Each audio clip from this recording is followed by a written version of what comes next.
Missed any action from the first week of Love Island Series 12?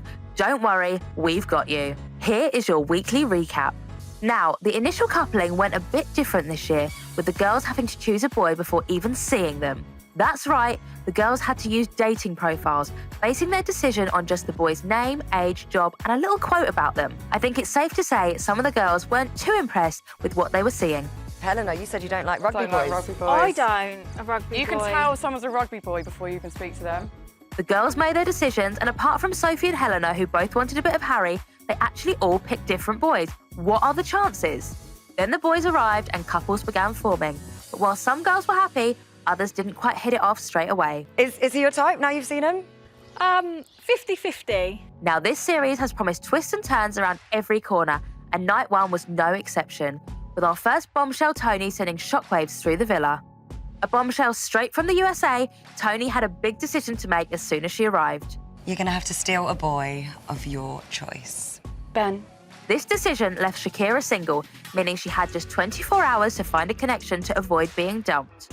She got her grafting boots on and got to work, pulling all the boys for chats. There is no denying that out of all the chats, there was special chemistry between her and Harry.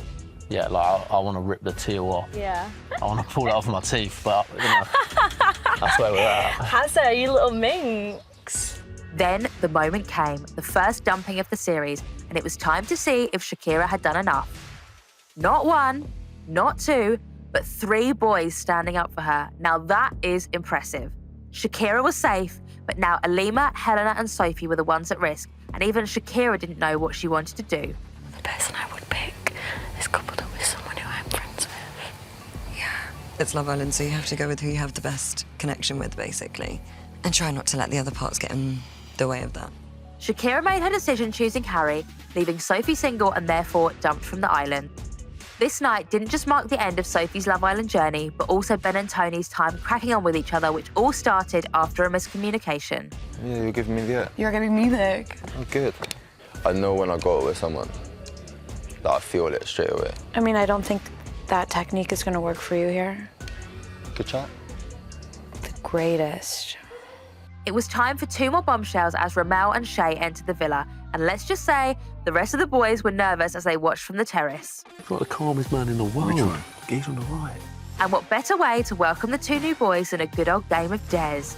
We had some saucy snogs, some arguably too honest truths. The most people I slept with in a night is 5. And a lap dance from Harry that caused absolute chaos. Hideaway. Now, luckily, Shakira didn't hear the hideaway bit, but she was told about Harry's hand placement following the lap dance and called him out on it. The girls said that you was giving it a bit of leg action at the same time. No, I did. I touched her leg after I did the lap dance on her. That's not what I've been told. Well, If that's that what is the I. That's case, what I a bit- thought. A bit mad, Harry. You're not happy? No. Shakira quickly went from seeing red to seeing blue, as a trip to the hideaway for a chat ended in a steamy kiss between the 2 of them. It wasn't long before news made it around the villa about the kiss, but all still seemed well between Harry and Shakira. That was until...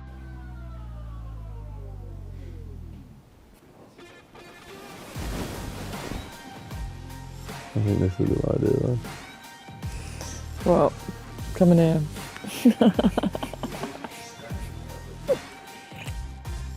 Shakira and Harry decided to call it quits after his night in the hideaway with Helena. But soon, even bigger news hit the villa. A recoupling was happening and the power was in the girls' hands. The first recoupling of the series left Blu and Shea single and therefore vulnerable. But none of the islanders expected what happened next. You must now decide who should stay and who should leave the villa tonight. I ain't fucking leaving. I ain't either.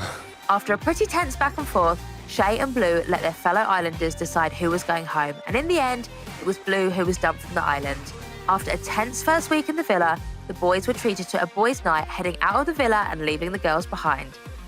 What the boys didn't know was that the girls would be watching and listening to everything, with some of the chat leaving the girls less than impressed. So she's had a threesome. I don't think that really worries me, because like I can guarantee I've done worse, sort of thing. But I think it did surprise me a little bit. It's not like I wanted to take a step back or anything. It was just more like, okay, I need to learn more just to figure out what she's gonna really be like. Fuck me, airing my dirty laundry, is he? And if it wasn't awkward enough, the 3 new bombshells, Emily, Malisha and Yasmin, crashed the boys' night, and they did not hang around making their moves and giving their opinions. I'm talking to Tony. She's American. Obviously that's a bit of a thing, but she said she was gonna, she'd be happy to come. Bullshit. Tony! And this is where we're up to. Connor, Harry and Dejan are off some one-on-one time with the new girls.